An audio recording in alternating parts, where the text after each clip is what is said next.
Super विद्यार्थियों आप सबका स्वागत है आपके अपने YouTube channel Hindi classes NCERT and RBSE for मेधावी कौशिक। विद्यार्थियों, मुझे पूरी उम्मीद है कि आपका अध्ययन का सुचारू चल रहा है और आप लोग स्वस्थ हैं। जैसा कि आपको पता है, मैं आपको हिंदी पढ़ा हूँ। हिंदी के अंदर कोर्स बी क्लास 9 आज का चैप्टर है चंद्रशेखर वेंकटरमन। कौन राइटर? धियंजन मानवे। चंद्रशेखर वेंकटरमन कौन है भाई? धियंजन मानवे। विद्यार्थियों, इसके मैं 3 भाग बना के अपलोड कर चुका हूँ और मुझे पूरी उम्मीद है कि आपने तीनों भाग देखा होगा। आज मैं इस चैप्टर का अंतिम भाग लेके आया हूँ। चंद्रशेखर वेंकटरमन जो एक वैज्ञानिक है, उन वैज्ञानिक की जो जीवन कथा है हम पढ़ रहे हैं। कैसे उन्होंने जो है वो अपनी नौकरी छोड़ते हुए वहाँ पे आगे जॉब की, कलकत्ता विश्वविद्यालय के अंदर, फिर खोज की और खोज करते करते रामन प्रभाव नाम से एक नई खोज की 1929 के अंदर। इसके 3 भाग बनाए हैं और मुझे उम्मीद है कि आपने तीनों देखे होंगे। आज मैं इस भाग का अंतिम भाग लेके आ रहा हूँ चैप्टर का। इसी के साथ चैप्टर खत्म हो जाएगा। विद्यार्थियों, जैसा कि मैं हवा कहता हूँ, अगर मेरे द्वारा बनाई वीडियो को पसंद आ रही है तो इसे ज़्यादा लाइक कीजिए, कमेंट कीजिए, शेयर कीजिए विद्यार्थियों। और चैनल पर अगर आप नए हैं तो चैनल को सब्सक्राइब कर लीजिए। देखिए, कोर्स बी और कोर्स ए 9 और 10 की बहुत अच्छी वीडियो बनी हुई है। 6, 7, 8 की भी मैं इस टेबल के अंदर चैनल में, और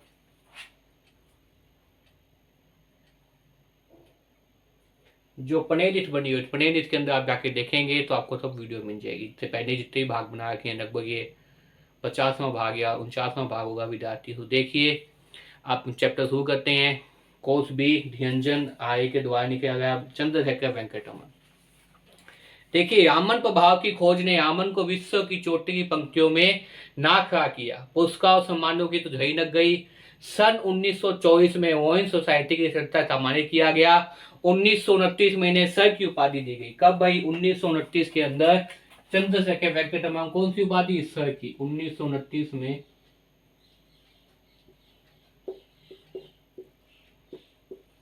इन्हीं का मतलब चंद्रशेखर वेंकटरमन को सर की उपाधि दी गई। किसकी उपाधि भाई? सर की उपाधि। बहुत अच्छी उपाधि होती है, मान सम्मान होता है। विद्यार्थियों, सर की उपाधि भी दी गई।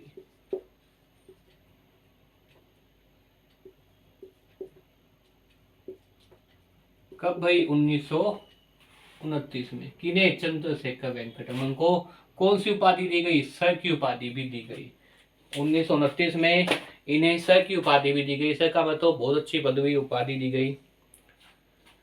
ठीक अगले ही साल उन्हें विश्व के सर्वोच्च भौतिकी पुरस्कार के नोबेल पुरस्कार सम्मानित किया गया। उन्हें नोबेल पुरस्कार मिल गया। इससे अगले ही साल 1930 में क्या मिल गया? 1930 में नोबेल पुरस्कार प्राप्त हुआ।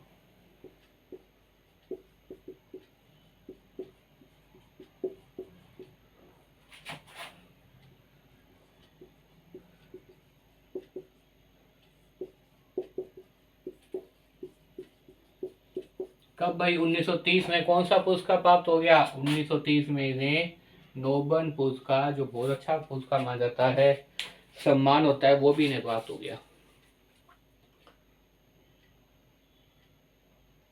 अगले ही साल विश्व के सर्वोच्च पुरस्कार, भौतिक पुरस्कार, नोबेल पुरस्कार सम्मानित किया गया। उन्हें और भी कई पुरस्कार मिले, जैसे रोम का मैक्सियो पदक, वोइन सोसाइटी का हर्जे पदक, फिनोडेसिया इंस्टीट्यूट का फेडरिक पदक, सोवियत संघ रूस का अंतर्राष्ट्रीय लेनिन पुरस्कार। 1954 में आमन को देश के सर्वोच्च भारत रत्न से भी सम्मानित किया गया।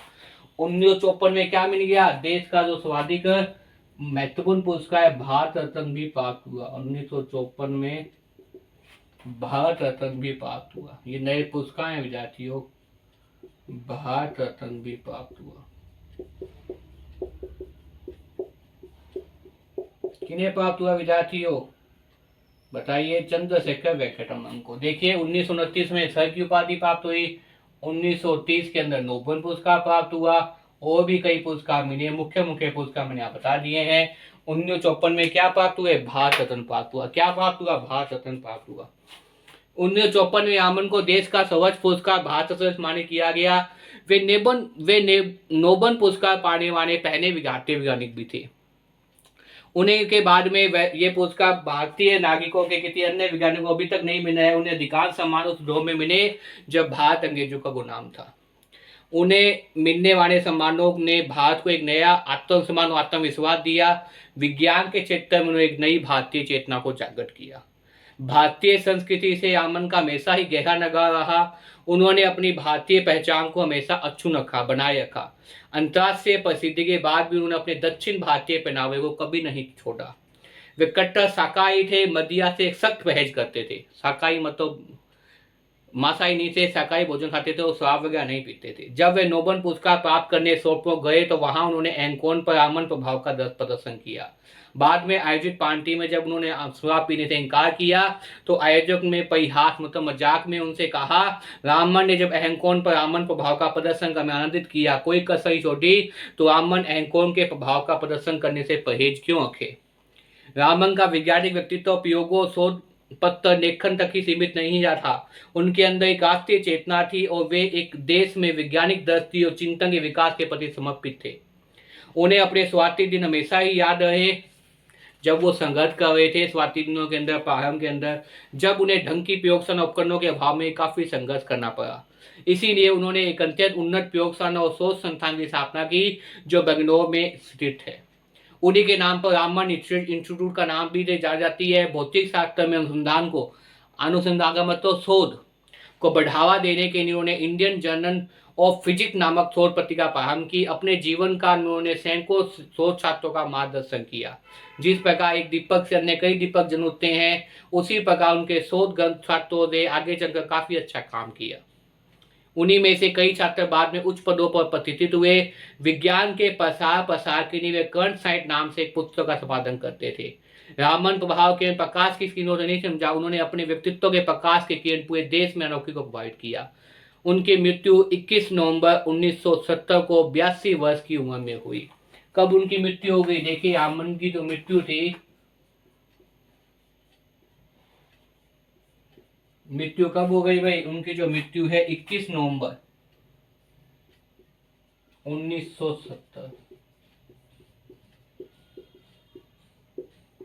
कितनी भाई? 22 वर्ष की। उनकी मृत्यु 21 नवंबर 1970 को 22 वर्ष की आयु में हो गई। रामन वैज्ञानिक चेतना और दृष्टि की साक्षात प्रतिमूर्ति थे। उन्होंने हमें हमेशा ये संदेश दिया कि हमें अपने आसपास घटित हो गई विभिन्न प्राकृतिक घटनाओं का छानबीन एक वैज्ञानिक दृष्टि से करना चाहिए।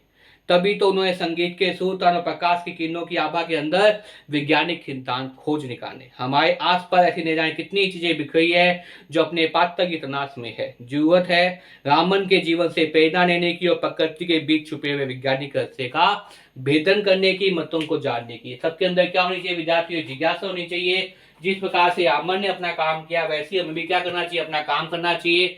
आगे बढ़कर क्या करना चाहिए? इस प्रकार से इन चीजों के ऊपर सोचना चाहिए। अगर हमें विज्ञान अच्छी लग रही है निस्संदेह तो विज्ञान की खोज करनी चाहिए, जैसे रामन ने किया था। प्रारंभ में बहुत सारा संघर्ष लिया लेकिन अंत समय तक उन्हें इतने इनाम मिले, इतने पुरस्कार से नवाजा गया। उन्होंने जो है बेंगलोर के अंदर क्या कर दी? रामन सोसाइटी की स्थापना कर दी जो अनुसंधान करते गए, अनेक छात्रों के अनुसंधान पर मार्गदर्शन किया। इस प्रकार से करते करते उनके जो प्रकाश है वो पूरी दुनिया में फैल गया। भारत के दक्षिणपंथी थे, शाकाहारी भोजन करते थे और शराब नहीं पीते थे। क्या करते थे भाई? शाकाहारी भोजन करते थे हमेशा और शराब का सेवन नहीं करते थे। शाकाहारी भोजन करते थे।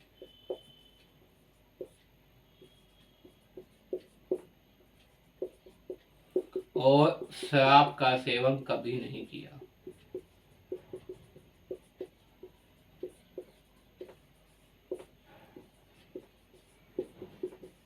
ये है विद्यार्थी रामन प्रभाव। मुझे उम्मीद है आपको समझ में आ गया होगा। एक बार दोबारा बताते हैं आज मैंने आपको क्या बताया। आज मैंने बताया चंद्रशेखर वेंकटरमन के अंतिम जो चैप्टर चल रहा था उसका अंतिम अध्याय, अंतिम भाग के बारे में बताया कि उन्हें कई इनाम मिले जब उन्होंने रामन प्रभाव किसकी खोज की? जब उन्होंने अपनी खोज की और खोज का नाम क्या था बताइए? हाँ, रामन प्रभाव। यस, क्या नाम रखा था? मैंने बताया था आप लोग उससे पहले वीडियो के अंदर, आपने देखा होगा। वो क्या नाम था? रामन प्रभाव।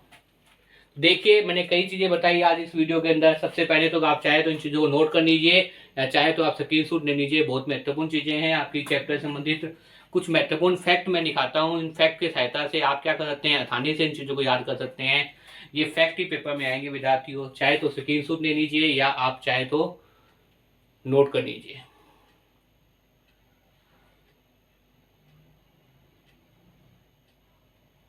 मुझे उम्मीद है विद्यार्थियों आप स्क्रीनशॉट ले लिया होगा। अब देखिए विद्यार्थियों, रामन प्रभाव पढ़ रहे थे, चंद्रशेखर वेंकटरमन, धियंजन मानवे, क्लास 9 कोर्स बी, सपर्स की जो बुक है वो 4th चैप्टर, कितना चैप्टर है 4th चैप्टर। इन्होंने आमन प्रभाव की खोज कर दी, फिर इनाम मिलने थे निसंदेह, अच्छी खोज की। तो 1929 में इन्हें क्या मिली, सर की उपाधि प्रदान होगी। कब होगी, 1929 में इन्हें सर की उपाधि मिल गई। 1930 में नोबेल पुरस्कार प्राप्त हुआ। कब, 1930 में। कौन सा पुरस्कार, भारत का सबसे बड़ा पुरस्कार, सबसे मानव पुरस्कार कौन सा है, नोबेल पुरस्कार प्राप्त हुआ। नोबेल पुरस्कार प्राप्त हुआ विज्ञान की खोज के अंदर। 1954 में क्या मिला, भारत रत्न, जो भारत का सबसे सम्माननीय पुरस्कार है, भारत का बहुत ज्यादा प्रसिद्ध इनाम है, वो क्या है, भारत रत्न। कब मिला, 1954 के अंदर। इतने विख्यात प्रसिद्ध होने के बाद भी चंद्रशेखर वेंकटरमन क्या करते थे, हमेशा शाकाहारी भोजन करते थे। कौन सा भोजन करते थे, शाकाहारी भोजन पसंद करते थे। और शराब का सेवन कभी नहीं किया इन्होंने, जिंदगी में कभी भी किसका सेवन नहीं किया, शराब का सेवन नहीं किया। बहुत महत्वपूर्ण बात, कभी भी शराब को छुआ नहीं, हमेशा शाकाहारी भोजन करते थे। जो हम भी जाते थे शाकाहारी भोजन, अपना रहन सहन दक्षिण भारत जो उनकी जन्मभूमि थी उसके जैसे ही करते थे। इस प्रकार से अनेक रिसर्च के अंदर स्थापित किए, अपने नाम पे भी रिसर्च किए, ताकि विज्ञान के अंदर जो नए छात्र रिसर्च करना चाहते हैं उन्हें कठिनाई ना हो। अपने जीवन के अंदर बहुत कठिनाई देखी थी, रामन ने बहुत संघर्ष देखा था, लेकिन पीछे नहीं हटे और निस्संदेह क्या हुए, आज ऊपर मुकाम तक पहुंच गए। इस प्रकार से अनेक शोधगण प्रकाशित हुए, अनेक छात्रों का मार्गदर्शन किया, उनके द्वारा बताए गए छात्र आज प्रत्येक पद पे क्या है, ऊंचे ऊंचे पद पर प्रतिष्ठित है। इसके बाद मैंने बताया, इस प्रकार से काम करते करते उनकी मृत्यु कब हो गई, 21 नवंबर 1970 को। कब भाई, 21 नवंबर 1970 में 82 वर्ष की उम्र के अंदर क्या होगी, चंद्रशेखर वेंकटरमन की मृत्यु होगी, निधन हो गई। और लेकिन चंद्रशेखर वेंकटरमन दुनिया से विदा हो गए, लेकिन अपने पीछे विज्ञान का बहुत महत्वपूर्ण प्रभाव छोड़ गए। हमें भी अगर विज्ञान में रुचि है, विज्ञान की नई नई खोज कर जाते हैं, तो आवश्यकता है आज उनके जीवन से प्रेरणा लेने की और इन रहस्यों से पर्दा उठाने की। मुझे उम्मीद है आपको ये चैप्टर समझ में आ गया होगा। विद्यार्थियों बार बार इस वीडियो को देखिए और याद करने का प्रयास कीजिए। जैसे आप क्लास में पढ़ते हो कि अब तो ऑनलाइन के साथ साथ आपकी ऑफलाइन क्लासेस शुरू हो चुकी है, और प्रत्येक विद्यार्थी जितने भी हैं वो सुकून जाके पढ़ रहे होंगे। उसी प्रकार विद्यार्थियों मेरे द्वारा भी निस्संदेह मेरे यूट्यूब चैनल पे एक वीडियो डाली जाती है डेट वाइज, जैसे आप क्लास में पढ़ते हैं वैसे ही डेट वाइज मेंशन करके आगे से आगे जो है वो चैप्टर चल रहे हैं, आपका सिलेबस चल रहा है 9 to 10 का। तो विद्यार्थियों अगर मेरे द्वारा बनाई वीडियो पसंद आई है तो इसे ज़्यादा लाइक कीजिए, कमेंट कीजिए, शेयर कीजिए। विद्यार्थियों ये मेरे द्वारा बनाई वीडियो अपने दोस्तों तक अवश्य पहुंचाइए, जो आपके दोस्त हैं आपके साथ पढ़ते हैं, ताकि आप लोग इस वीडियो को आगे आगे जितना शेयर करेंगे उतने ही हिंदी के प्रत्येक विद्यार्थी तक ये वीडियो पहुंचेगी। जैसे आमन को विज्ञान की नानसार थी, वैसे मैं हिंदी के अंदर पढ़ाने की नानसार रखता हूँ, हिंदी बहुत अच्छा बनाना प्यार करता हूँ, ताकि हिंदी के अंदर किसी भी स्टूडेंट के 9 to 10 के अंदर कोर्स बी के अंदर नंबर ना करते। विद्यार्थियों ज़्यादा ज़्यादा लाइक कीजिए, चैनल को सब्सक्राइब कीजिए और वीडियो ज़्यादा ज़्यादा शेयर कीजिए अपने दोस्तों तक, ताकि जो है वीडियो प्रत्येक स्टूडेंट तक पहुंच पाए। तो पुनः कहूँगा विद्यार्थियों खूब मन लगा कर पढ़िए, समझ रहिए, बार बार वीडियो को देखिए और याद करने का प्रयास कीजिए। और कहीं से कोई भी डाउट लगे, नहीं समझ आए तो कमेंट बॉक्स में लिख सकते हैं, व्हाट्सएप नंबर कर सकते हैं, फ़ोन कर सकते हैं विद्यार्थियों। तो खूब मन लगा कर पढ़िए, वीडियो पसंद आए तो लाइक कीजिए, कॉमेंट कीजिए, शेयर कीजिए विद्यार्थियों। धन्यवाद।